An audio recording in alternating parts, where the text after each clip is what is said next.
രാഷ്ട്രീയത്തിലെ കൊലപാതകങ്ങൾ പതിവായി നമ്മൾ കേൾക്കുന്നതാണ്. എന്നാൽ സിനിമയിലൊക്കെ നമ്മൾ കണ്ടിട്ടുണ്ടാവും ഉള്ളറ രാഷ്ട്രീയത്തിന്റെ ഭാഗമായിട്ട് ചില സത്യങ്ങൾ പുറത്തു പോവാതിരിക്കാൻ വേണ്ടിയിട്ട് ആളുകളെ കൊല്ലുക. അങ്ങനെയൊക്കെ ഇവിടെയുള്ള യഥാർത്ഥ രാഷ്ട്രീയത്തിലും നടക്കുന്നുണ്ട്. ജഡ്ജിമാരെ കൊല്ലുന്നവരെ ആരോപണങ്ങൾ ഇവിടെ ഉയർന്നു വന്നിട്ടുണ്ട് എന്ന് നമുക്കറിയാം. എന്നാലും നമ്മുടെ കൊച്ചു കേരളത്തിലെ രാഷ്ട്രീയത്തിലൊന്നും ഇങ്ങനെ നടക്കില്ല എന്നൊക്കെ നമ്മൾ പറയും, അല്ലെങ്കിൽ വിശ്വസിക്കും. എന്നാൽ അതിനേക്കാൾ നിസ്സാരമായിട്ടുള്ള യൂട്യൂബിന്റെ ലോകത്തിൽ, അതല്ലെങ്കിൽ സോഷ്യൽ മീഡിയയുടെ ലോകത്തിൽ ചെറിയ വ്യക്തിഗത താല്പര്യങ്ങൾക്ക് വേണ്ടി മാത്രം കലാപങ്ങൾ ഉണ്ടാക്കാൻ സാധ്യതയുണ്ട്.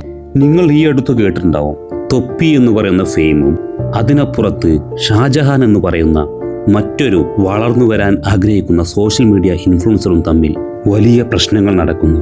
അങ്ങനെ ഷാജഹാനും ടീമും തൊപ്പിയുടെ സങ്കേതം വളഞ്ഞ് വെല്ലുവിളി നടത്തുന്നു. പിന്നെ മറ്റൊരു സമയത്ത് അഖിൽമാരാർ മറ്റൊരു റിയാക്ഷന്റെ ഭാഗമായിട്ട് ഇസ്രായേൽ ഫലസ്തീൻ ആക്രമണങ്ങളെക്കുറിച്ചുള്ള നിലപാടുകൾ അറിയിക്കുന്നു. അഖിൽമാരാറിനെ എതിർത്തുകൊണ്ട് മറ്റൊരു കുട്ടി ഒരു വീഡിയോ ചെയ്യുന്നു. അതിനുശേഷം ആ കുട്ടി ഒരു ആക്രമണത്തിനിരയാവുന്നു.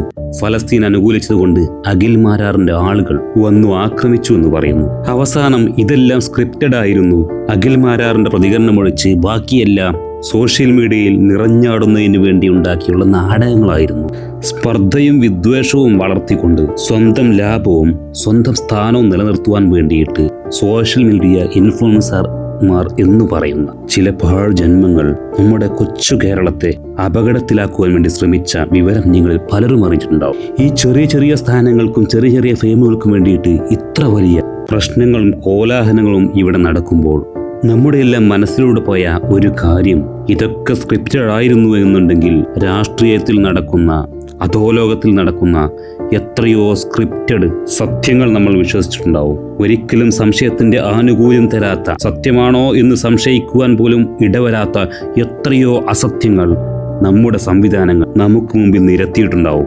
അതുകൊണ്ട് ഏതൊരു പ്രശ്നത്തിലും നിലപാടെടുക്കുമ്പോൾ ഒന്നാലോചിക്കുക. സമയം ഒരിക്കലും വൈകില്ല. ആലോചിച്ച ശേഷം മാത്രം പ്രതികരിക്കുക.